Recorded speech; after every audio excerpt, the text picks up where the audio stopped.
at 4:02 p.m. And I'm calling the meeting of the Committee on Roads and Right-of-Way to order. We will do several things right off the bat. The first is we have people on Zoom, and I will call on you in a minute just to say hello, and that will count as part of our roll call. But before we do anything, this is a hybrid meeting. At one time, we had to read an elaborate script that said, to the effect, it's being recorded. If you speak, it will go into the recording. The recording is live. It's by the minute. Minutes are not a transcript. They are a summary of what we talk about, but there will be a full recording. So mind your P's and Q's and don't criticize anybody untowardly. If you are a member of the public and want to speak, you ask the chair, that's me, for permission, and I'm more than happy to grant it to you. We will have, after we deal with the minutes, we will have a section on public comment, and that will be for items not on the agenda. If an item is on the agenda, we will ask you to raise your hand at that time. And Carol, let me send it to you, okay? Number 8 for Sconset Bluff, which is something that Ms. Greenberg is interested in. So with that, let me do a roll call. We're going to ask committee members first, if they're here, simply say aye, if you are. And if you're not, I will note that. Rick Atherton? Here. Nelson Cold Snooky Eldridge? Yeah. Ed Gillum? Not here, not yet. Gordon Angeloni? Yeah. Matt Lowe? Here. Rob Rennie? Alan Reinhardt? Here. Thank you. Chair Lee Saperstein is here, and Phil Smith. Here. Thank you. We have members of the staff who are here in the room. Robert Bystrowski. Yes, here. On Zoom, Mike Burns. I'm here. Thank you, Mike. And I'm told that Drew Patnode is here. I am here. Drew? Okay. He's We here. have 2 guests that I can see on the screen. Carol Greenberg, you're from the Sconset Civic Association. Yes, Thank you, ma'am. thank you. And Christian Miles. Yes, hi, Christian Miles, a property owner on Crooked Lane. Thank you. I'm just interested in what you'll be covering on encumbrances. Right, and we will have an agenda item on that. Bob, you pointed to whom? Lynn Filipski is also here, Lee. Thank you. Lynn, could Yes. you? She's here too. Lynn Filipski from, Sconset Stop. Trent. yeah. The way it works in this room is your name is underneath your little thumbnail sketch, even on the very big screen. But I'm old and I couldn't see it, but Bob could. Thank you all. Okay, that's roll call. Items of interest not on the agenda. You're welcome to raise your hand either electronically or like this. Okay, moving on to minutes. I will confess, I took on assembling minutes because I desperately want to recruit the secretary, and I didn't want to hand the secretary something that happened to me when I moved jobs. And I moved into this lovely office, and behind me, there was a stack of material with a little handwritten note, save for new chairman. And so I didn't want to save the task of the August September and October minutes. But I am actually fishing for a secretary that we can work together on the November minutes. I'm going to ask that somebody move approval of all three, but that we will take them in discussion one at a time. And if there's anything that requires an adjustment, we'll divide the motion so that the one of interest. Could somebody, Make the motion to approve the 3 sets of minutes. thank you. Thank you.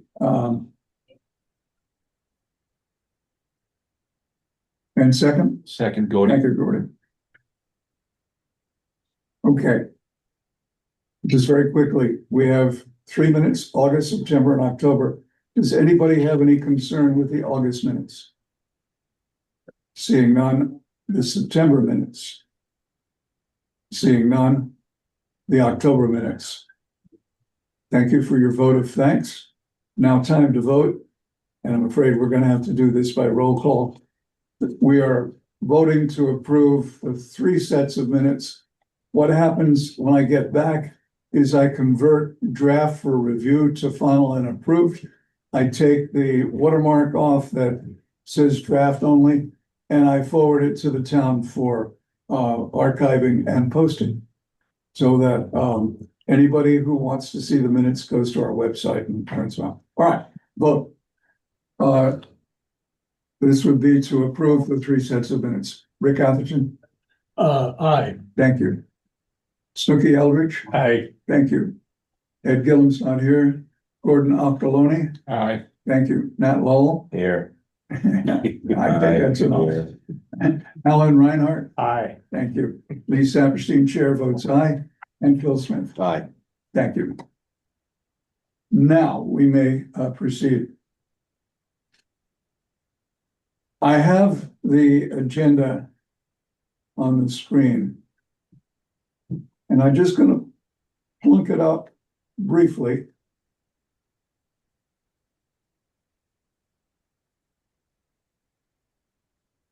And all I have to do is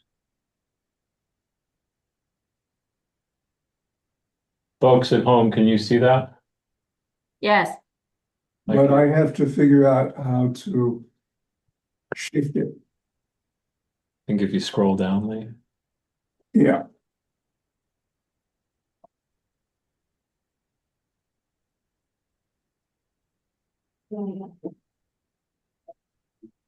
You are screen sharing.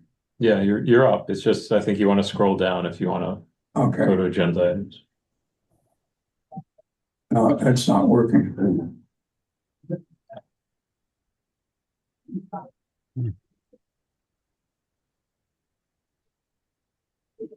You know what? When it fails, and I'm not gonna bother. I will read out that item 4 is status of committee reorganization. As you recall, we have submitted a request to essentially the select board to rename Roads and Right of Way to Public Access and Transportation Planning Advisory Committee. We would serve as the citizen committee for transportation, that's our colleague Mike Burns. For the DPW, that's our colleague Drew Patnode. And for, importantly, the real estate group, real estate specialists, Bob Bystrowski and Tracy McDonald. And we might also then be connected to other elements in the town. We have written a proposed mission statement for the revised Transforms Committee that captures much of what we've written in the past about public access, and then added a paragraph on transportation planning. It's been endorsed by our colleague Mike Burns, who's on the Zoom connection, and according to town manager, and yes, I do chat with her from time to time. According to town manager, it'll go before select board December 5th, the meeting after Thanksgiving. There'll be no meeting next week. There will be one tomorrow night. In the meantime, our colleagues in Nantucket Planning and Economic Development Commission have submitted a similar, almost parallel proposal, but with a slightly different structure. The structure that I've suggested to town manager is that we roll over membership of Roads and Right of Way for the 2-year assessment period that we talked about, and that we would then be up for renewal into the numbers that will have been approved. MPEDC has got a slightly different structure. Nat, you're a member of MPEDC. I fear I didn't warn you that I might be calling on It's you. okay. Comments, please. We had a good meeting about it. It's, this is the second time we talked about this at our meetings. I mean, we've kind of said everything here too, but this isn't just what we're talking over here, not over there. We're saying basically the same things at each different meeting. I like the way it's structured. I'm not a person that's opposed to having too many people on a committee like this. This is not the planning board. This is not the select board. This isn't the ZBA. This is an advisory committee discussions. That's what this is. Like that, and that's what bike committee was or is, and that's what traffic safety was. Like that, it's sort of that kind of thing. And I see this new committee as kind of taking two, three different situations and sort of bringing them into one collaborative group of people. Can't have town staff running around doing all this work now with all these different committees that kind of have similarities. And that's where I saw this coming a year ago. And, maybe I'm part of the problem. I started talking about this, but something has to change. It can't just stay like this forever, because there's a lot of redundancy, and it's a lot to ask for people like Bob. See, Robert. here doing this, and you got Tracy, you got there's a lot of responsibility, and you can't have the chair being like a town administration person. Like that's not right. It's not. Like it just isn't the right thing. Not for this. So I believe our suggestion was 7 and 2. I forgot. I can't believe I don't actually know. I think it's 7 and 2. Or was it 5 and 2? It was somewhat more than that because of the ex officio. We had 2 planning commission members. We just throwing that in as 2 members, and then I think there was 5, or maybe there was 7 at large. I think it's 7. And then, of course, the ex officio for Mike probably has this Mike written down. Burns and Drew Patno. Yeah. Mr. Chair, if you'd like me to It's always explain or been- clarify, I'm happy to. Go ahead, Mike. Sorry. No, that's all right. And if it's okay, I'll just share. I don't know if y'all can see this, but this is basically the recommendation from the NPDC, and the structure was to have 9 members, 6 to be appointed by the select board, 2 NPDC members or appointed representatives from the NPDC, and then 1 member from the Commission on Disability. And at the top here, the mission, again, it's pretty similar to what Lee had submitted to town manager, but it's in like a bullet point format rather than a narrative paragraph. So, Thank you, Mike. Yep. Nat, you were close. I know. I forget about Mickey Rowan and that whole thing. I forget Okay, about that. we'll let Nat finish, then I see. No, I'm good. I'm good. That's Okay. fine. Yep. Bill, My recollection when I saw the layout was, I think we have, is it 9 members of this committee? right. And going forward, it was going to be 7 members. So the 2 members on this committee would drop off. And the unwritten agreement, remembering my own advice that I'm being recorded, the unwritten agreement was that we would all roll over subject to that 2-year review period, at which point we would merge into the new structure. Now, one thing, since our last meeting, I had an opportunity to meet somebody, we met for dinner with mutual friends, and he was on the bicycle committee. And he expressed a concern that everybody on that committee had gone off because the committee had been established all at one time. So everybody rolled off at the exact same time. So there would be nobody carrying over, if I understand that. And his point was, in as much as that's going to be one of the missions of this committee, couldn't we have one or two of those people stick around? They're gonna be on. Are they? It'll Okay. work out. Okay, okay. That whole thing was established. Well, he didn't, his feeling was is that everybody was gone, nobody had spoken to him, and that was, they were off the slate. You gotta go back to Jason Bridges. You gotta go back to the beginning of the bike committee. The bike committee was sort of a hatched out of the planning commission. And the reason that it had, everybody was on the same term, because nobody thought about it as a competition. It was just a group of people Right, they didn't working on stagger it something or different. anything. It was actually, that's how it all started. I can't remember what year that was. It was 10 years ago now, probably. Mike might know the date, but that's the reason for everybody expires at the same time. That's why that happened. Well, his only point was is that, Gentlemen, Is for it? the record, Ed Gillum has just entered the room. Thank you. right, I guess the He'd like It's a Elvis. big announcement, right? the point is that this committee should probably have one or two of those people carried over. Oh, yeah. I think everyone involved. I think we all agree. Yeah. Okay, I have chatted with the chair of the former committee. Yeah. And, I'm hopeful that somehow or another a position could be found for him. okay.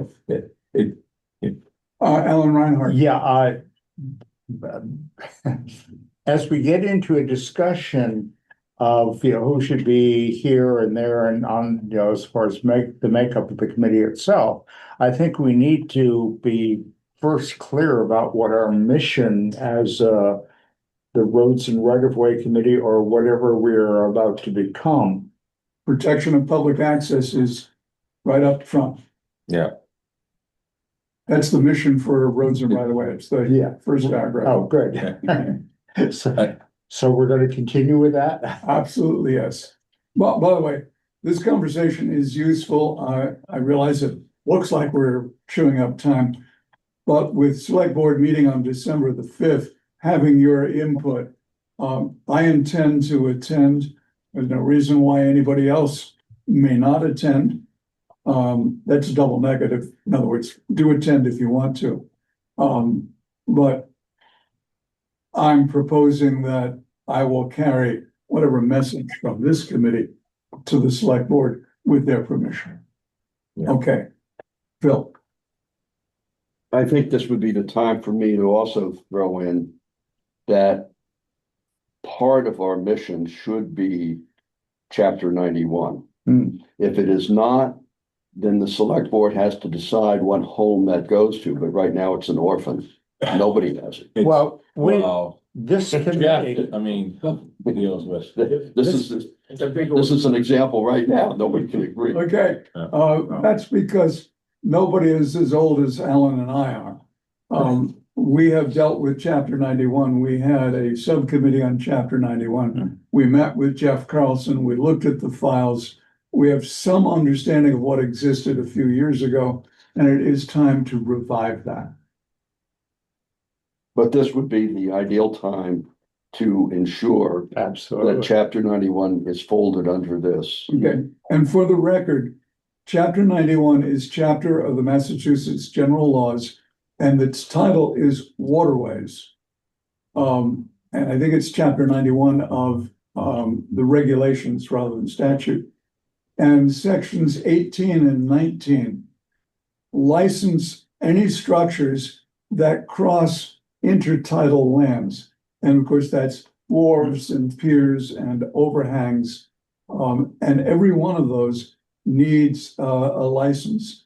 If there is intertidal land as part of a plot, that needs a license. Intertidal land, the lands between low and high tide, if you prefer the wetted sands. And going back to the colonial statutes of 1660 or 70, there is protection of those for fishing, fowling, and navigation. And we've somehow snuck perambulation in as part of navigation.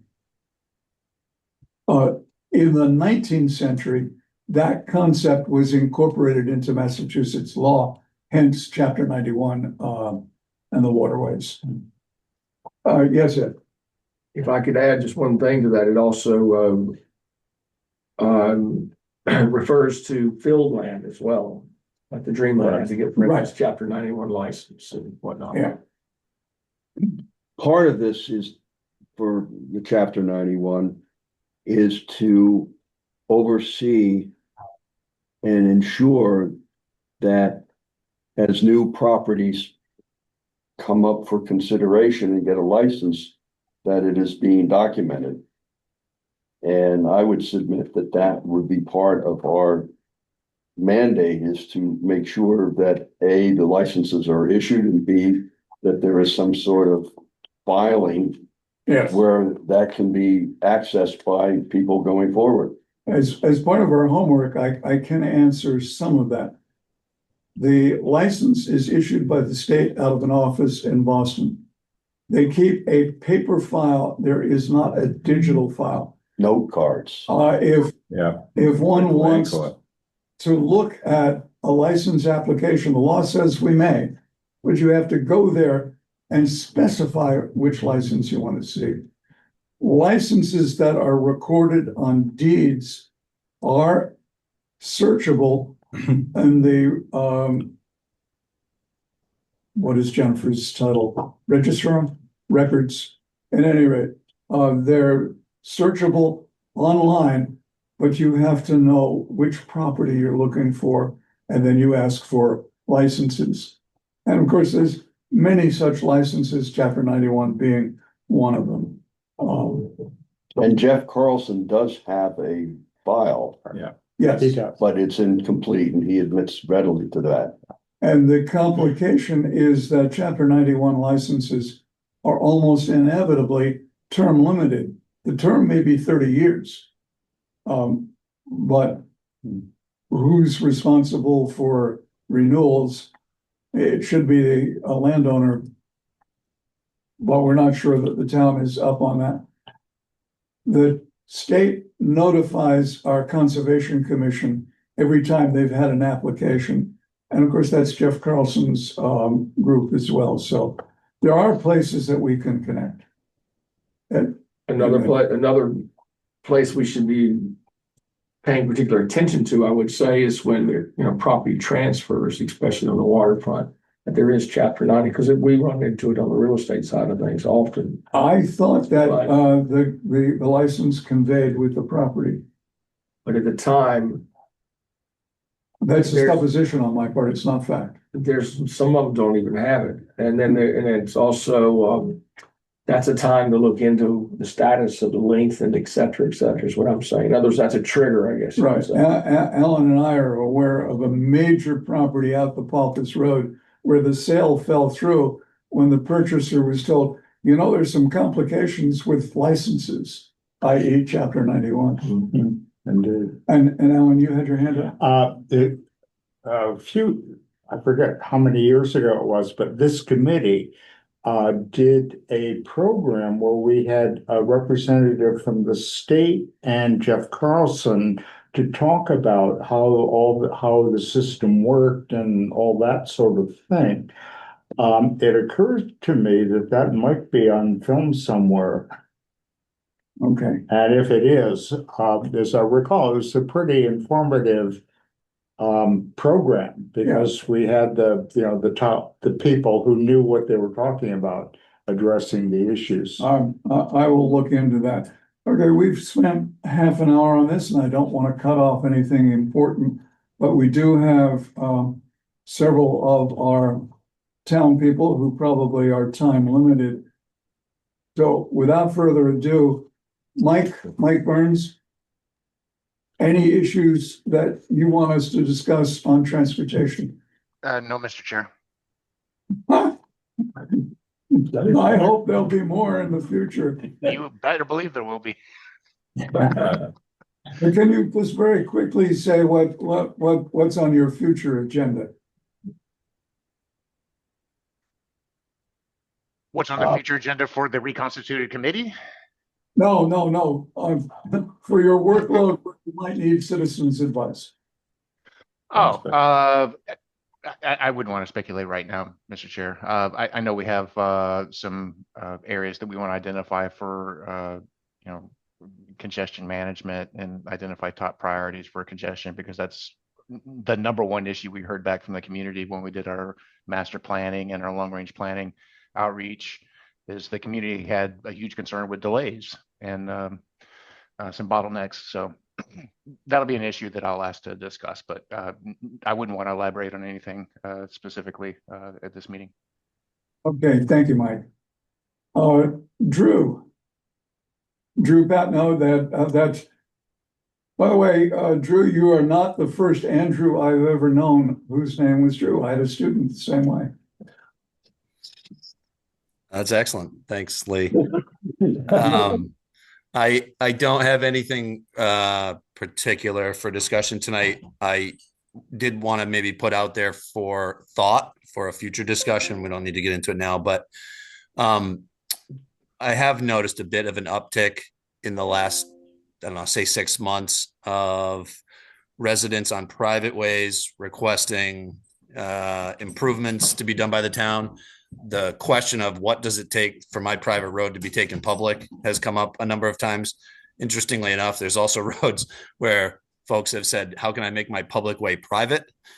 So we have more control over, traffic and other things. So, I think in terms of the formalized process and criteria and stuff like that, a tool would be helpful to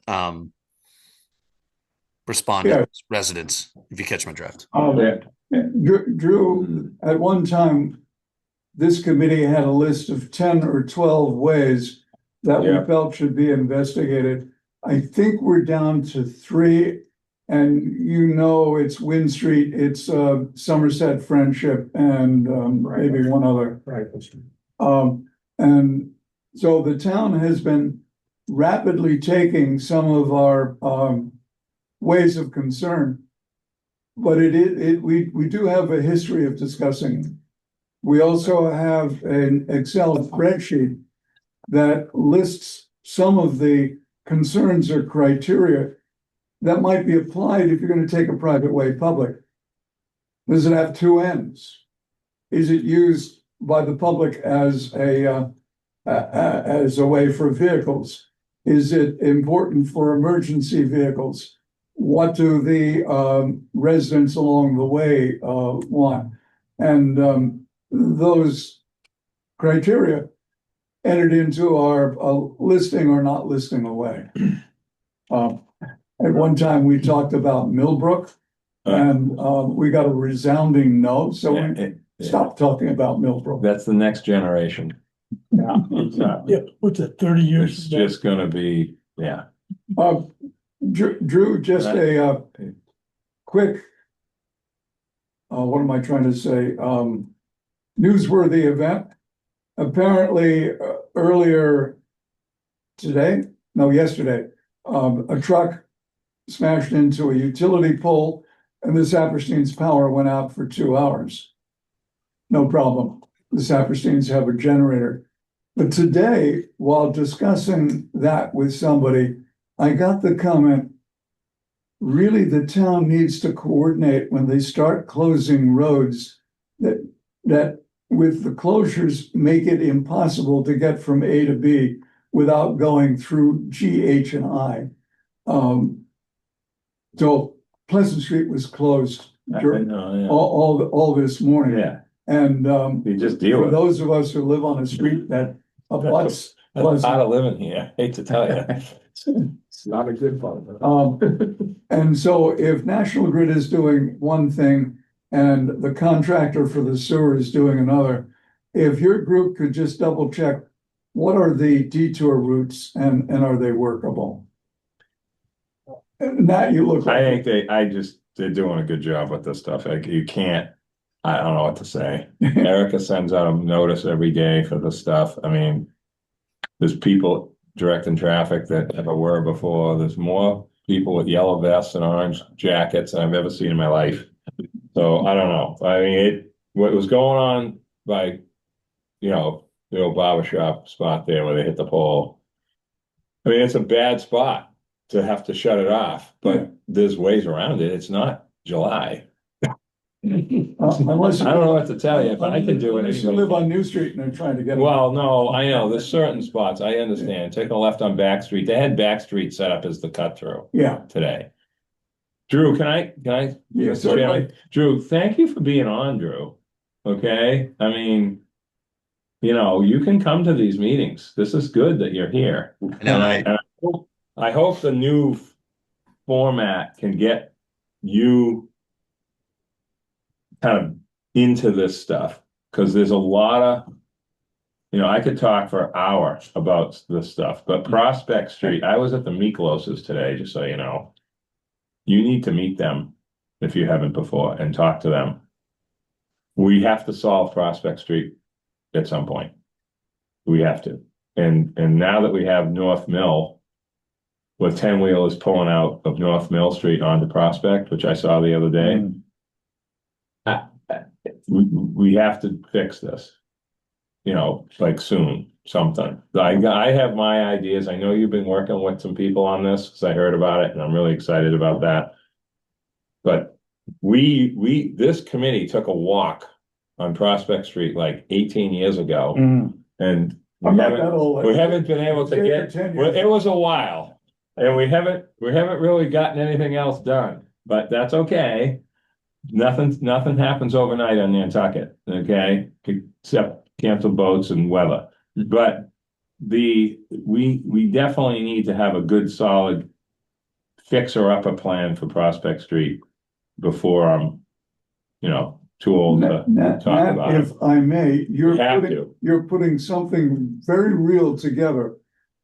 Transportation, and Mike Burns does the planning, But this is and different with these roads. DPW This and is town Drew stuff, does the realization.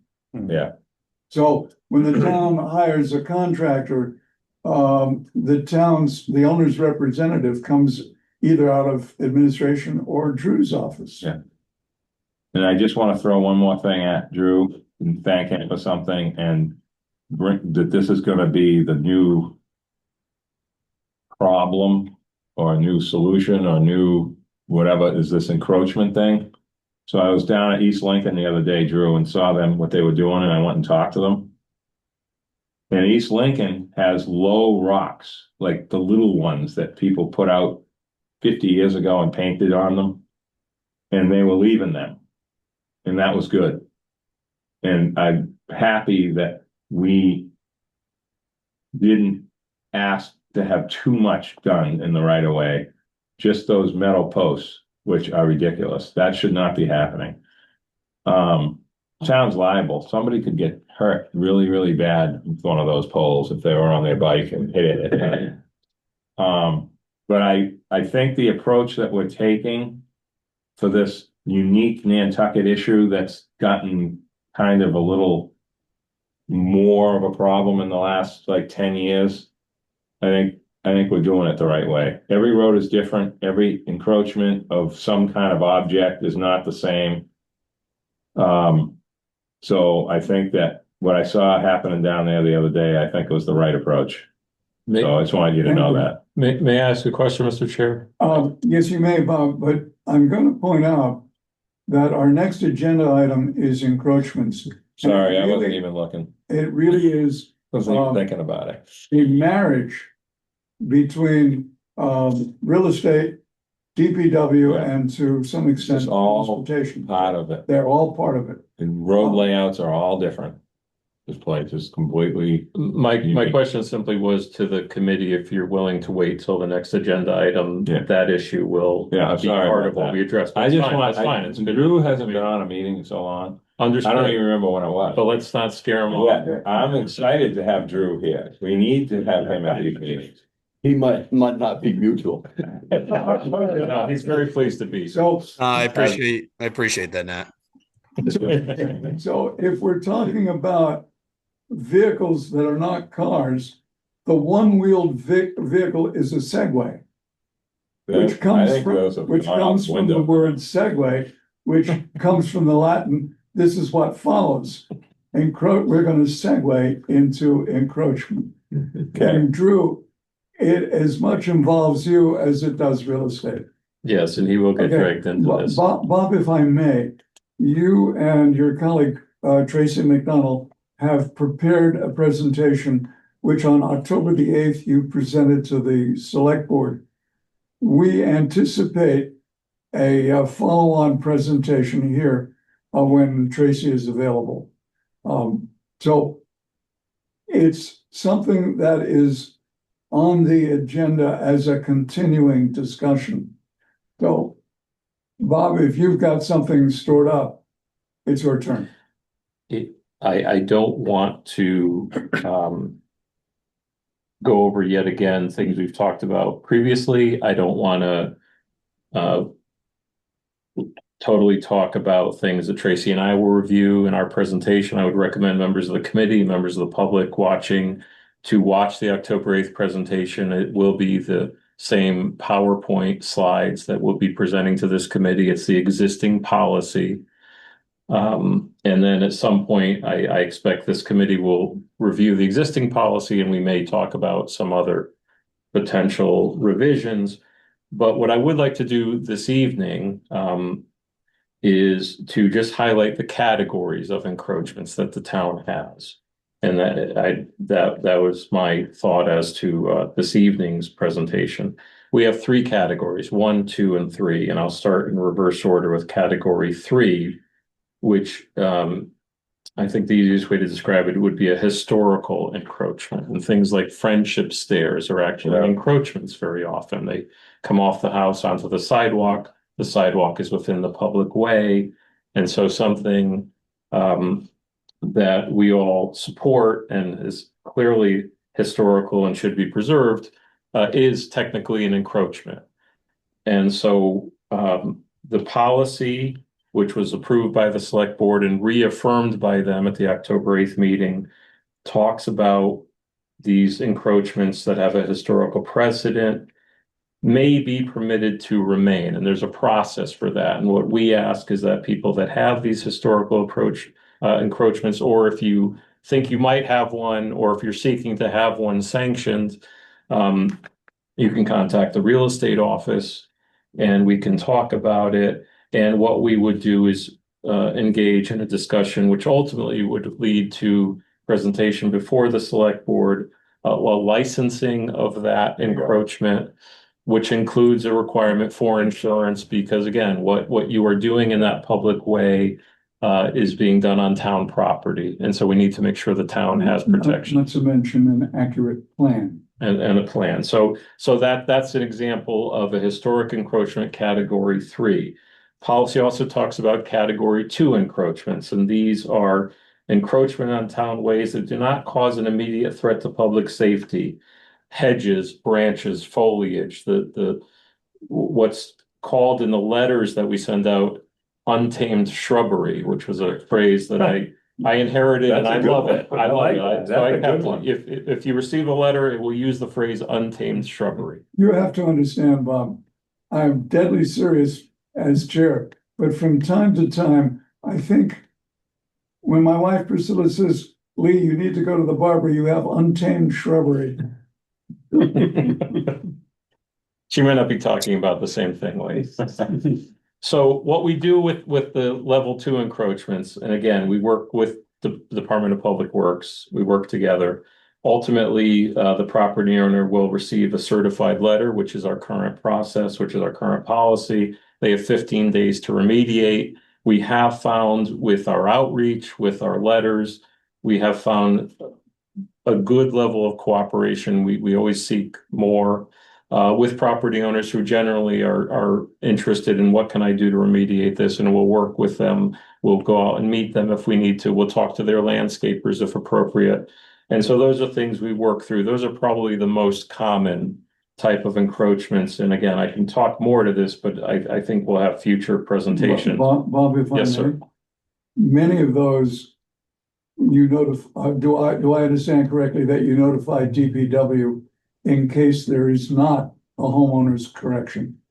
Yes, ultimately, the policy provides if proper notice is given and no action is taken, even in the category 2 encroachments, which are not considered a risk to public safety, DPW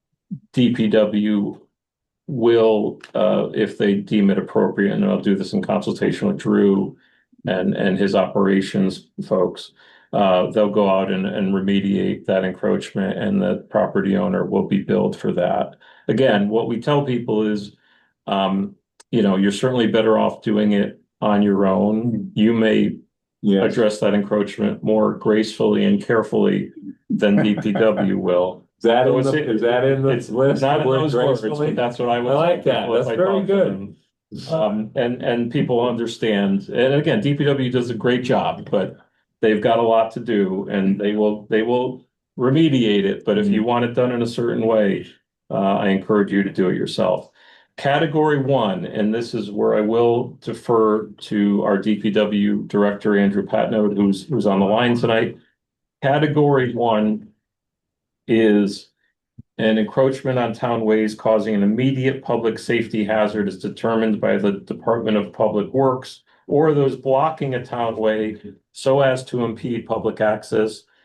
The policy states that they shall be removed immediately by the town of Nantucket, and the owner will be billed for the work done.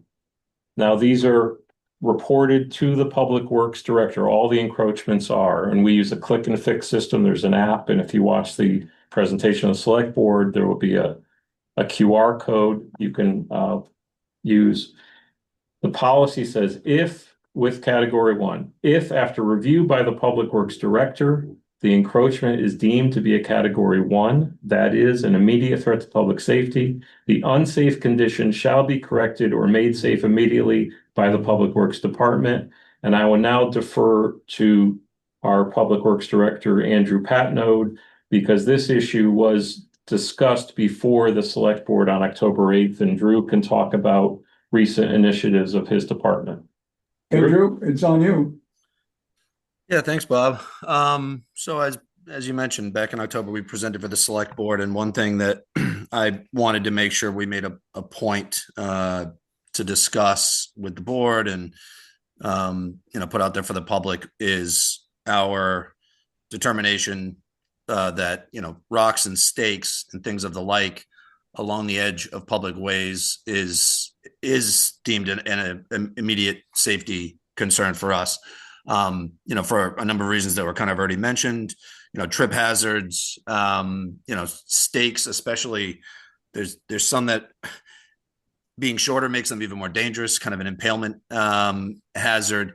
And, I think what people fail to think about as well is, vehicles being able to pull over and get out of the way of emergency vehicles, and people being able to walk safely on the shoulder.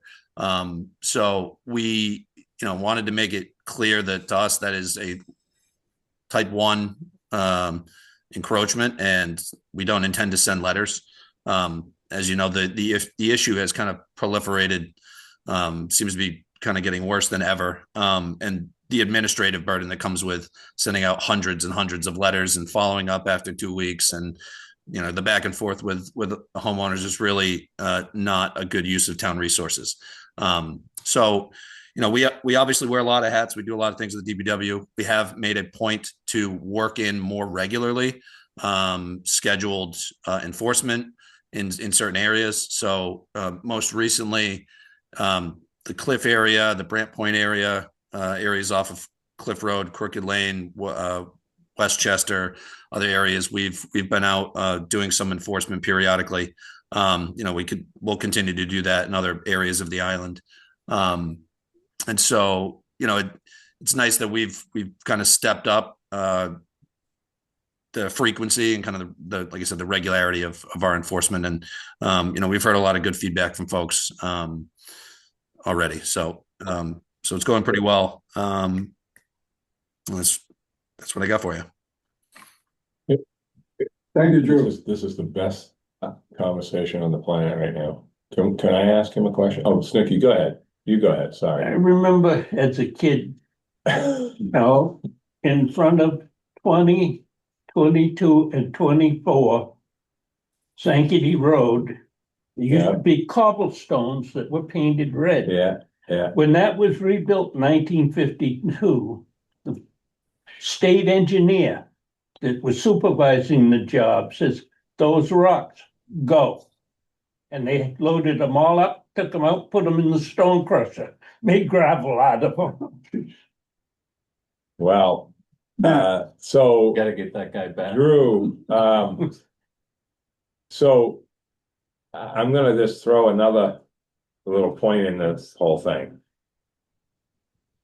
Layouts are all different. Property owners don't know what that means. Some people do, but not many, okay? And they're all different. Nobody that farms 30 feet still can't believe it, okay?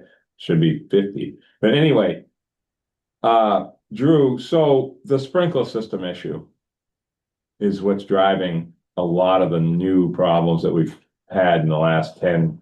This thing with the stakes is somewhat new, okay?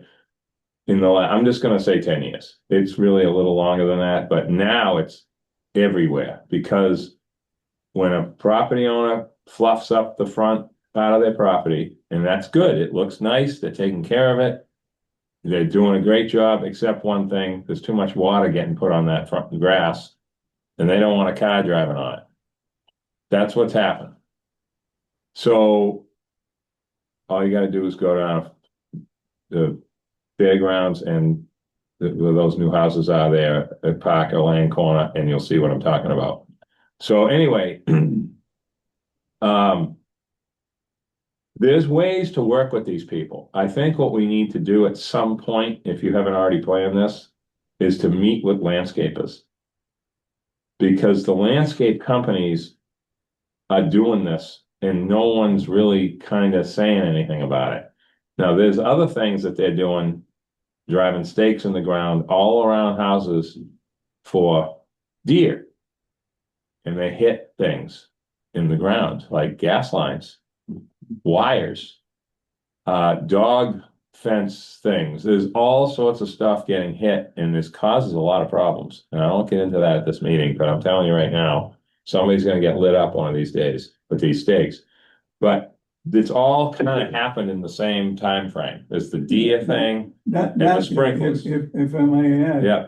There are now enough irrigation companies that they ought to have their own little association, and maybe we could address Yeah, them. well, they're the same, all the landscapers know who they are and all that. So my thinking, Drew, and this is back to Mrs. Miklo's house there on the corner at 16 Prospect, they put their sprinkler heads against the hedge, aiming outward, not out at the edge of the road, aiming in. And that is some of the things that go on in these new properties. They're not even thinking about a vehicle driving 2 inches off the pavement. That the sprinkler heads are right there. That's crazy. They shouldn't have them there. The other thing, Drew, is and no one's going to do this on this. Is that those blocks with the holes? They work, but people aren't going to have the front of their whole entire property with those. So there's going to have to be some communication with these people that are doing this in the places that they shouldn't be. But at the same time, this is a whole new world now. I mean, Warren's Landing Road, the rocks they got on the edge of that dirt road, I can't even believe it. You cannot pass and repass in that section when you're driving out to Warren's Landing. Yes, that's public way. I'm just saying, like, no one thinks about Warren's Landing Road because it's not paved and fancy. But like, you actually cannot, you have to wait way back for a vehicle coming Yeah, because of what they've done out there. okay, Anyway, thank you, Matt. sorry. Bob, you handed it over to Drew. Drew handed it back to you. Is there more? I know you have other important items on the agenda. The only thing I will say for future consideration and for the folks watching at home is we're talking here about encroachments in the public way, and that's been pointed out. We do get calls, we do get inquiries on private roads, of which there are several on this island. And it's outside of our jurisdiction, outside of Drew's jurisdiction. So what I would encourage folks to do with those situations is if you have a homeowners association, work with them. If you don't, talk to your neighbor and say, I believe, Create one. or create one. I believe what you're doing is an encroachment. Let's talk about it. Let's make it safe for all of us. So again, if you're on a private road, it is something you'll have to work on yourselves. But that is a distinction I just want to make clear because we do have that, come through our office quite often. We're telling folks that we don't want to feel like we're telling them we can't help them, but it is something they have to work on themselves. I'll get you in just a second. And As we talk about encroachment, I divided the question into three parts. Identification of the problem. We used to just depend upon neighbors. I heard Drew talk about his staff doing a more complete job of identification. Remediation, Bob and Drew did a great job on that. I think when you come back to us, we ought to home in on regulation. This idea of categories 1, 2, and 3. Right now it says recorded letters, that's the post office. What's the role of digital communication? And for those new to this, the regulation, if you go to the DPW homepage and check on regulation, that's where you'll find the encroachment regulation. How do I know this? Because I think there's 3 or 4 of us here at the table that helped write it. can I just say? Well, Ed. I just want to just. Defer to Drew, who has his hands up. Oh, okay. Sorry. Go ahead, Drew. Thanks, through you, Mr. Chair. I was just going to respond to some of the stuff that Nat brought up. Yeah, Nat, I totally agree. I think that there probably should be some education component to this. It's like the irrigation, for example. I find it hard to believe that the lack of knowledge about the property line is really the issue. It's more that it's a disregard for public property versus private. Like, I don't see a lot of irrigation systems being installed on an adjacent properties land, right? But they seem to not have an issue doing it out in the public right of way. We did have a couple folks reach out this summer. I think, not to pick on specific property owners, but near on Hummock Pond near Hawthorne, that development has some irrigation that regularly sprays into the road, and folks reach out that bike. And they bike in the road, and that can create some issues. The other thing I wanted to mention is, and I'll use one example out in Sconset on Center Street. Property owner put boulders in Center Street, just a stone's throw from Pump House Square. And in talking with the owner, we went out, we removed them, we didn't send a letter, and she was, not super thrilled, but I took the opportunity to explain why they're a safety issue. When you come down Broadway and took a left on Mitchell, it was on that corner on the right, which precluded people from taking that right-hand turn. So instead, they're technically going the wrong way on a one-way back towards Pump House Square. It's also very dark at night, so the trip hazard is a very real concern. But the other thing that I really wanted to get across was, if you don't want people parking here, you got to do it the right way, because you can't call the police and say someone parked in front of my rocks. It's not enforceable. So we reviewed it at traffic safety. And of course, we should have a yellow line 15 feet from the corner of that intersection anyway. So we recommended installation, and that's going to happen. But, now there's actual teeth. If someone parks there, you can do something about it. But rocks and stakes really don't solve the problem. They're not enforceable, and ultimately, it's not up to the abutter to decide where people can and can't park. You know, so if you have a concern, we just ask that you bring it to us. We review very regularly, you know, dozens of issues and concerns by residents, and we make recommendations to the select board that can be enacted. And I think Mike Burns, myself, Chief Casper are going to be on the December 3rd select board agenda with a handful of recommendations for the board. So, you know, it's really there's a right way to go about it and a wrong way to go about it. And so we're trying to get that point across as well when we discuss with folks. Drew, thank you. Yes, Ed yes. Gillum's got his hand up. He's right. That's good. Actually, that's Good. my comment is a direct segue to what Drew just said. Yeah. It's not just the irrigation heads, it's the fact that people park in front of someone's property. That is the driver in a lot of cases. In a lot of cases is after construction in the area, maybe their own construction Yeah. where they've had trucks parked Yeah. all the time. I think the yellow line gives teeth to something and maybe More maintenance. maybe some comfort to the people that are putting up some of these rocks, because that's why they're doing it. They're in an area within a walk to Steps Beach, and now there's people like parking all day in front of their house and no time limits and blah, blah, blah. So that's also part of what's going on. It's not just the irrigation.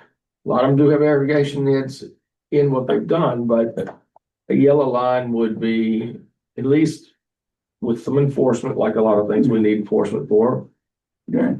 maybe they have more teeth. Folks, we're approaching Yeah. 5 o'clock. We've got at least one major item left. But before I cut this off, we have a guest, Mr. Miles, Christian Miles. Is there anything that you wanted to add to this? Yes, I just wanted to know what is the process for having DPW correct an encroachment of road over private property? Drew, you want to take that? Or private. Mr. Miles, you're not being clear. The road itself is private, or the property adjacent to it is private, or both? You know, it's a public road, and relatively recently repaved, and it encroaches on private property. Oh, I just don't know what the process is. That seems to me to be a real estate issue. Yeah. And I don't understand the Survey. question. You could try, yeah. Normally, the asphalt lapped over onto what he considers to be private property. Is that correct?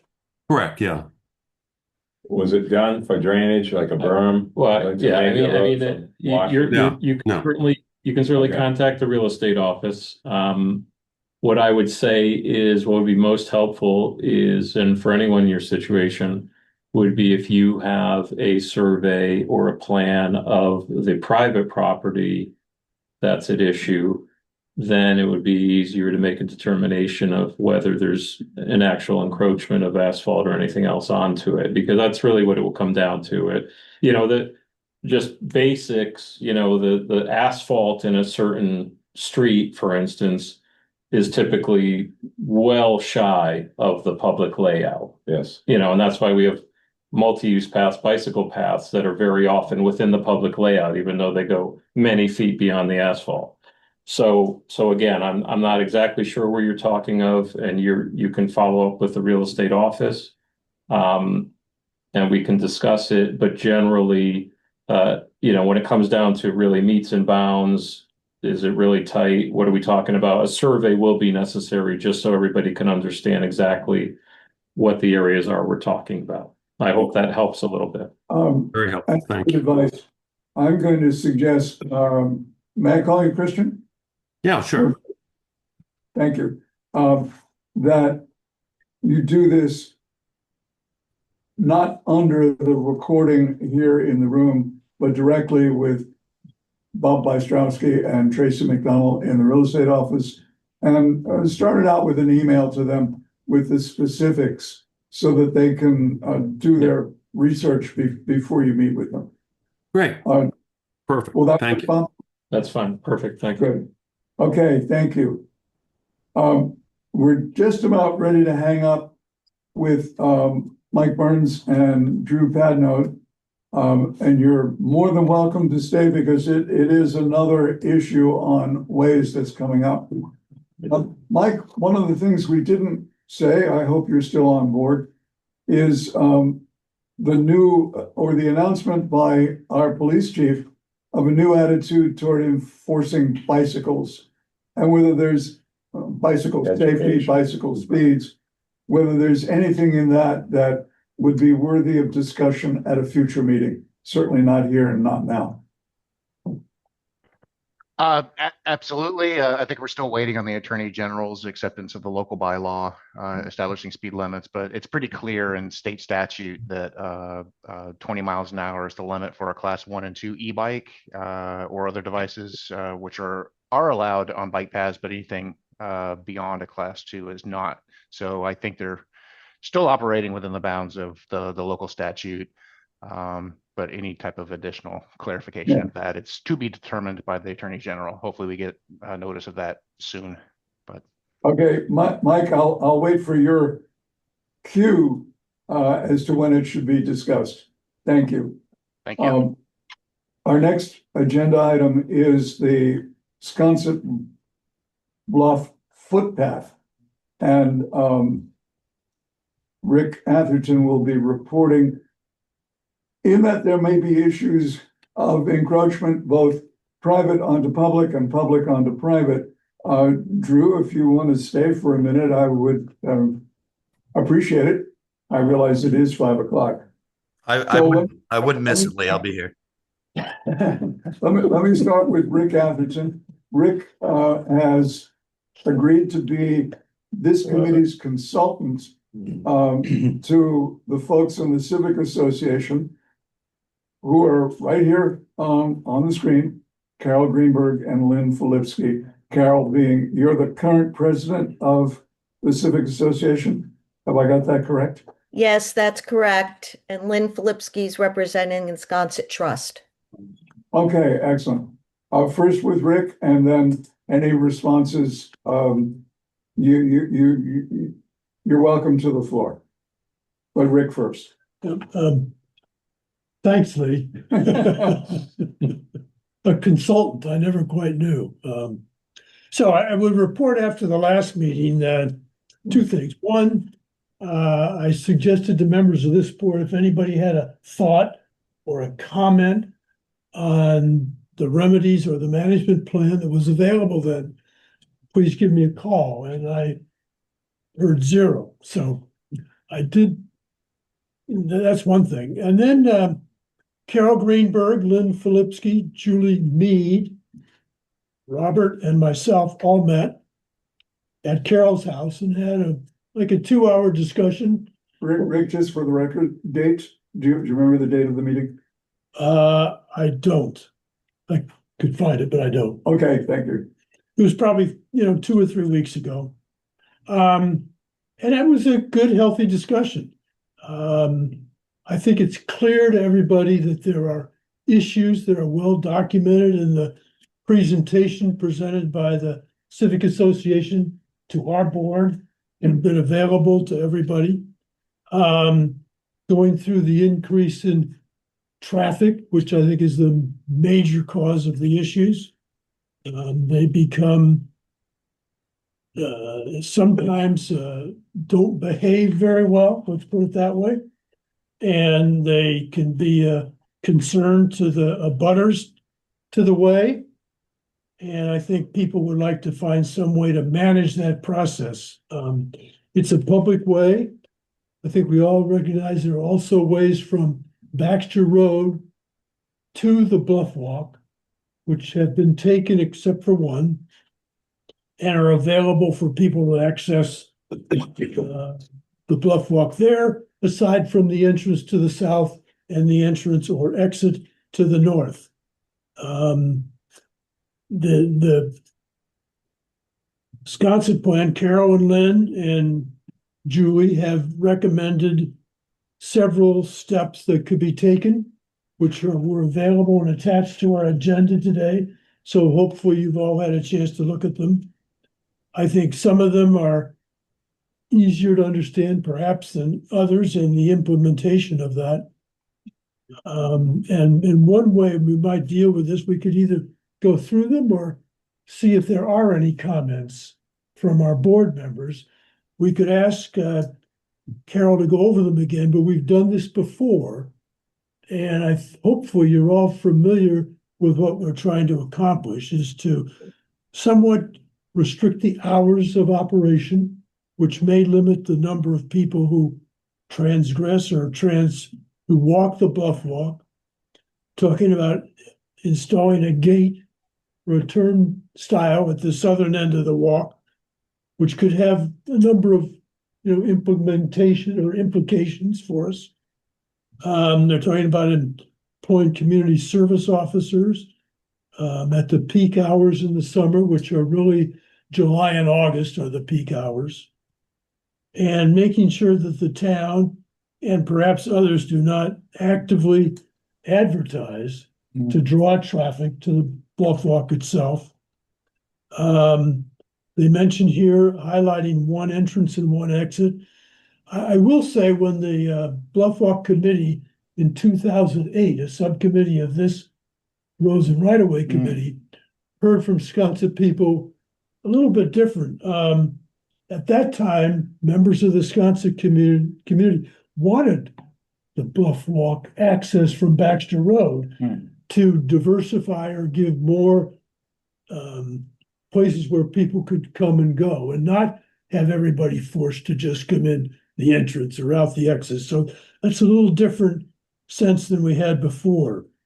So I think those are the main recommendations, and they do involve the town because this is a public way, and the town DPW, and Drew can comment on it if he'd like, maintains the way, and I think would be interested in whether or not a turnstile, for example, is really expected to be helpful, and who would maintain the turnstile, what the issues are. And I think we all, as members, as we're being asked to think about whether or not we want to recommend to the select board how to proceed here, we ought to talk about these issues. So I'm picking up on your last comment. I'm going to suggest that if appropriate, we move and vote on an endorsement of their management plan, with the endorsement to go to the select board. That would be, I think, discussion, and we'd like to hear from Carol and Lynn after Rick's presentation. But the goal is for this committee to bring some kind of closure to what we do. And I think that closure should be an action in support of the management plan. Ed Gillum. I agree with that approach to a degree, though there's a number of things on the management plan. There may not be a blanket endorsement.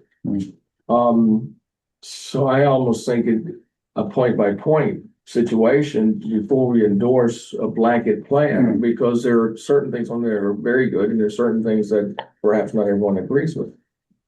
Okay. At this point, we've got Snooky Eldridge and Lynn and Carol. You need to raise your hands if you want to add something, but Snooky next. All the access ways from Baxter Road to the footpath need to be opened up so that they can be used. I mean, some of them have got hedges across them. But are you meaning all the ones that are like legally taken now? Everyone that is on the town map. Just legally. Okay, I see Carol's hand. Shall I go first, or Lynn? Go ahead. Happy to. Okay, so good evening, everyone. Thank you so much for being here and helping us find remedies to this very serious issue that we experience in Sconset. I'll just give you those dates that we met. We met on with Bob and Rick, Lynn, myself, and Julie Mead on October 10th, and then again on October 14th. Those are the two dates I have in my calendar. Thank you, that's helpful. And then, of course, we've met via Zoom, and Rick and I have had many conversations, Lynn and myself, et cetera. So I just want to address a couple of things. Why a turnstile? So as you know, we have trouble, trouble, I guess it's trouble, with strollers going on to the bluff and bicycles, runners, people walking 5 abreast, enjoying a bottle of wine together and walking alongside each other. So a turnstile, it wouldn't be like a gate that would be scary looking, but something that would stop people to take a minute and think about single file, slow down people from walking 5 across. Of course, they would need to lift a bike over the turnstile or a stroller. So that's part of the reason we thought about this turnstile. I reached out, Rick asked me to, because I spoke to Cormac, and they had a turnstile at Tappan Zee. And I asked him why it was removed. And he said it was removed because people couldn't get their bikes through in strollers. So that was good information. Snooki, we're not suggesting those other exit entrance points be closed. They'll still remain, but our messaging would be to begin at one point and to go forward and to exit at another point. So if that answers your question there.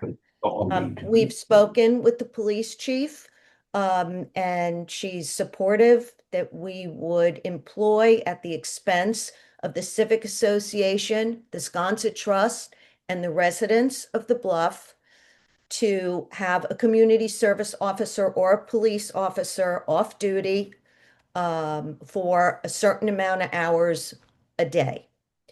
And we would give them a badge with their name. We would make it very friendly. And those people would greet those who come to the Bluff, welcome them, ask them to please be mindful not to have their phones on speaker, etc. As far as encroachments, I don't believe at this point, Lynn, you may want to, someone mentioned hedges. I'm not sure there are any. Snooki, the only, what you would consider an encroachment is the one access road that you didn't get passed in a warrant article, that the homeowner asked for a deferral and then nothing happened. He is the only one that has a tree and a shrub. Every other public access point is open.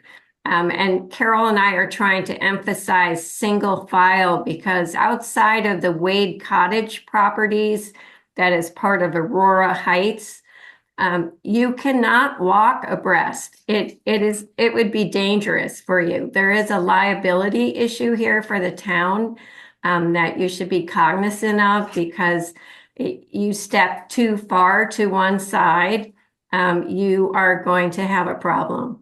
And so we had asked the conservation, we asked Lee to come out and stake properties that we saw that were significantly deteriorating on the edge, and she can't even stake them because she would have to go so far back into the porch of the house, basically. So the homeowner has done the best they can by putting in border shrubs on their own property. And that is to keep people from walking up to their porch and walking on an access part that is not legal for them to leave the property just because they're tired. I think there would be gates at the top as well. So it is not just a single entry, because people can enter after they come down from the lighthouse if they started from the top of Sconset and wanted to walk to town. The emphasis is on safety and following the rules in a friendly but constructive way. So if I may, Lynn and Carol, what is your plan on the management plan? To whom are you going to submit that?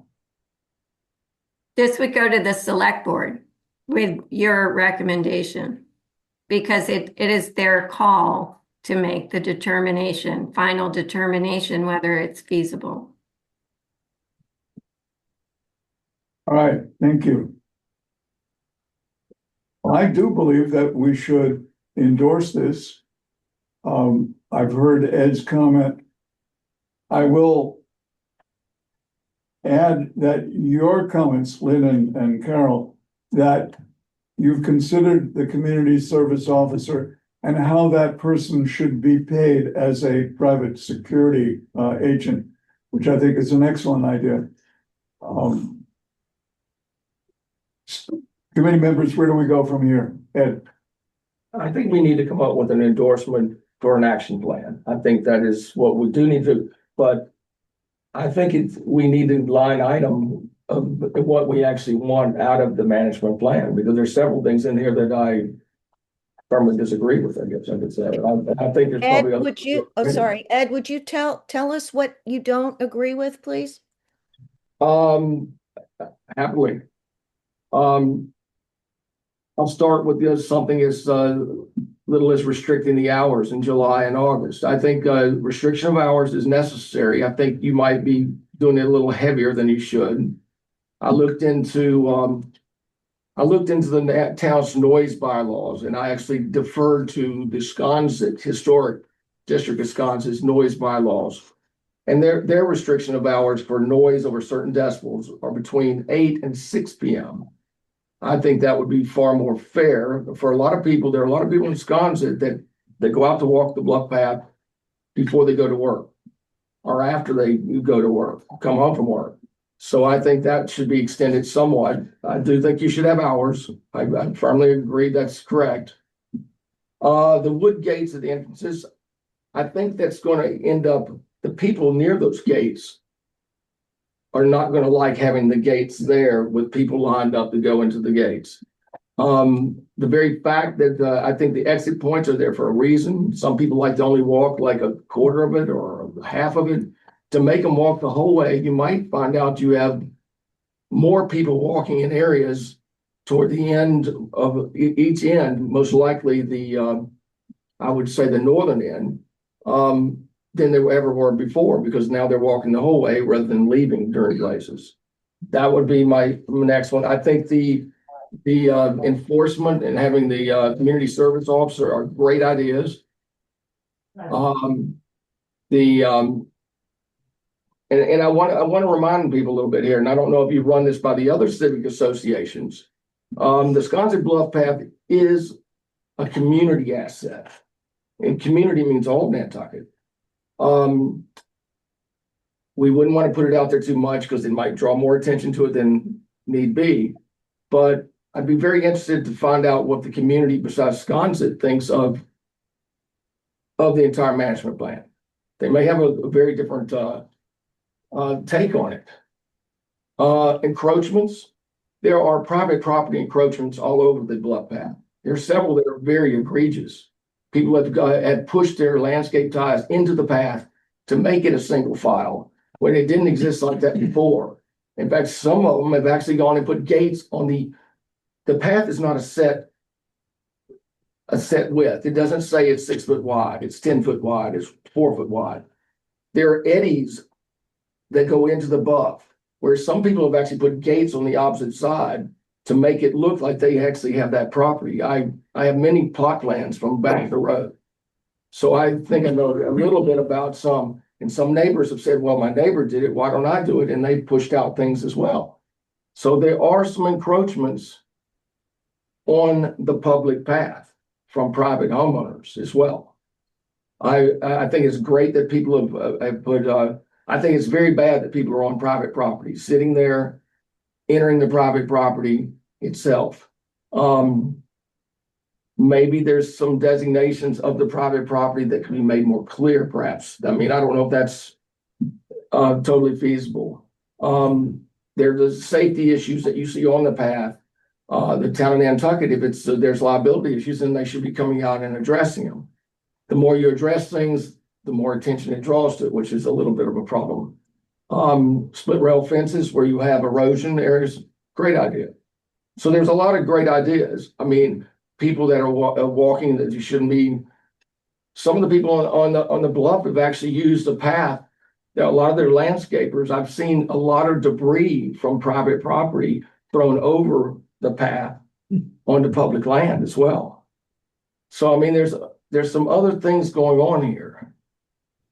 So, and can I address a few of those? Yeah. We have seen some people put their landscaping cuttings or brushwork over, but you have to remember some people own their bluff to the base. It's only three. It's only three. Well, I've looked at the path and I think there's more than three. We would have to go through that. But I think you can see where people's stone marker for their property line in the back, the Johnsons, the path is actually on their property. And that's something that isn't being addressed either. There are places that you've already seen from erosion at the top that the path isn't in perpetuity. It is a measurable length from, if you resurvey, of which nothing's ever been surveyed here in 100 years from the town's point of view. And that's, I would be very hesitant to say someone is egregiously doing something because I don't have a survey for that shows that. I just think you have to understand, yes, it is a community asset that now, instead of serving 4,000 people at the turn of the 19th century, it's now serving 80,000 people. And I'm sure if I went to Monomoy and said, gosh, if we had a path in front of your beach, how would you like 80,000 people? I think you understand we're a tiny village. I want to move this forward. I think we need to move something to the select board. As you may have heard, we would not get a unanimous vote on the management plan as written, but we might get a unanimous or close to unanimous vote with some amendment. And I'd like to do that as soon as possible. Ed, am I reading you correctly? You're reading this correctly, but at 5:25, you're gonna have a hard time. We're not gonna do it here. We need a revised draft. Because we should go to an action plan. They deserve having an action plan presented to the select board. I think they do. We've done a lot of work and everything else. Rick? Yeah, I just to be clear, I think we want to also be comfortable that the town staff folks understand the nuances and the subtleties of what we're getting started with and the potential maintenance of a gate if something happens to the gate. And I would hope that, I don't know if Drew wants to speak to that, but I think we'd like to feel, or at least I would, that they are really supportive and have had enough of a discussion to know that not everything's perfect necessarily. And it's going to involve some additional work, is my sense. So I don't know if he wants to comment or Bob does, because once this goes forward, you want to feel it's going to be successful in going forward and not run into new questions from select board members who may have heard separately from the staff. We want to make sure everybody's on board, so. Drew has his hand up, Lee. Yes, thank you, Drew. Yeah, so yeah, Carol emailed me about installing a gate, a turnstile, something. I mean, you know, sure. We're always a little bit cautious and skeptical about installing something new and taking on a new responsibility and something that needs to be maintained. I don't look at that as being, you know, whether it's our time and resources or cost prohibitive. I do have some concerns about whether it's really in keeping with the spirit of what a public way is. And I do fear that what will happen next is if there's hours of operation and it's 5:05 and someone's walking down the path, you know, how is that enforced? Are we calling the police? And ultimately, is that then going to be something that does get locked? And, you know, we do have town facilities that have hours of operation. I think 5 p.m. is a hard sell in the middle of the summer when it's bright out until 8 something p.m. So I guess hopefully that answers your question, Rick. You know, some fencing or you know, the physical asset isn't a major concern for DPW. We can easily install it in house. I don't have any issues with that. It's a pretty, you know, nominal cost, but you know, I just worry about what's then next. You know, locking it and how is it going to function? You know. Great, thank you, Drew. I'm presuming that the police would say that hours are advisory, and you're not going to get a ticket if it's 5:05.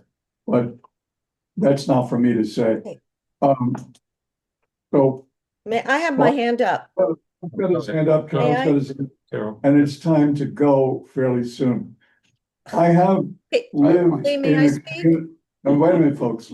I have lived in a community that was bicycle dependent. And whether it's a turnstile or a kissing gate, I've seen dedicated cyclists look at it, pick their bike up, cross over and go to the other side. They're not very useful and they're easily vandalized. But Bob, and then I'm gonna make a suggestion. You can let Carol go. Carol, yes, I'm Yep. sorry, Carol. Go ahead, Carol. Carol, you're up. Yeah, I know. We have worked for hours and hours on this. Ed, there is no perfect solution. We are coming up with a trial, if you will. We are, and I've said this to you guys before when I was in Croatia, it's a problem. We are suffering there. And I don't live on the bluff, but I see what's going on. People are not going to look whether it's 8 o'clock or 8 to 5 or 8 to 6. They don't pay attention now as it is. They're going out before sunrise. They're going out after sunset. It's an issue. And we understand that. But we want to try something and it could just be a trial. That's where we're suggesting just July and August to see if we can maintain something. Okay, Carol? And as far as go ahead, Lynn. Now, Lynn and committee members, since we're approaching within seconds, the announced end of this meeting, could you take your management plan and convert it to a memorandum to the select board through the town manager, which would then be something that we could endorse? So you want us to write Libby saying this is our recommendation as a project to implement for next summer. And then you will read it and decide to endorse at that point? Yes, and if you would take to heart some of the suggestions that were here, I think we might, Tuesday, December 16th, I think is our next meeting. And we might be able to do something with it. All right, I think that's totally fair. We can talk about the two things that seem to be the issue for you is the hours and the gate, from what I've heard. And no problem, it seems, with stopping town publicity and hopefully helping Front Street, which is not part of the Bluff Walk. Those are easy. And to be explicit about responsibilities, funding responsibilities. Yes. for the And community. we can elaborate on that. Okay. Do people hear me? That's good, I think. That's good. Thank you. We're gonna get there. Okay. The thing about meeting once a month is it can take a year to get stuff done. Oh, that's too long. Don't say that.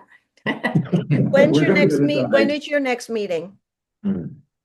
We're always the third Tuesday of the month at 4 p.m. Okay, And, that's Christmas. I'll be candid. I'll be on my way to Logan Airport, and I might be able to share this from a hotel room overlooking the airport because we're on our way to England the next day. Okay, lovely. All right, we will work on that and get back to you. I have a question. Bill Smith, Is there any plan of having an area where the so-called entrance is, where bicycles could be locked and strollers could be left and something like that? That's private property, so we, Alan Reinhardt and I were way back when installing a memorial, a public way monument, and the homeowner came out and showed us where the property line was, where the Bluff Walk was. And Phil, I don't think there's a lot of public land other than the walk. Okay. it would be a great idea, but not possible. Is that Bank Street that goes down? Yes, you could ask Mr. Belichick to create some space right next to his property. I'm sure he would be very positive about that. What a good neighbor you have. Well, How kind of- If you don't Can I want just- bicycles I and just don't have want one strollers, I give just them have someplace to do it. Yeah. So Phil's got a good may point. I have one concern, Lee. My one concern is this is about give and take and trying something new. And my concern is we're going to end up where we're all, the three communities are paying for security people. And we're not going to, you're going to nix the wood gates. The hours are going to be extended. And all we get to do is pay for private security. I'm concerned about that. So I hope that everyone will have an open mind here. Thank you. Education and at the end. So at this point, the item is extended to our next meeting. Rick, you're gonna be around? Yeah, I'll be right. Let's just be clear, everything on your plan is still on the table. And I think the emphasis of writing a longer, more detailed management approach is a challenge that can be helpful to your cause. Because right now there are a lot of questions and people are, the idea of the bike. So where, if somebody shows up with 3 bike riders and want to walk the path, what is the community officer going to say to them? Rick, that just kind really of quick, thing. Snooki, are there bike racks on the Rotary? Yes, Yeah. yes. Yes. As a matter of fact, we just put brand new ones there. And So at the all I'm market. suggesting, Carol, is that when you hear there's an issue, we try and take care of that issue by good planning before it happens. Yes, Okay. we And understand. Carol and Lynn, one of the things in this world is very little is fixed in stone except stone. And if after a year it needs to be amended, let's do that. Yes, But we with agree. experience. But with experience. Thank you. Thank you. Thank you, Lynn, and thank you, Carol, for all the time you put in while we talked about other stuff. That's okay. It's always educational. Okay. Folks, the Thank last you. item on the, no, the next to last, if you want to be wordy about it, is penultimate.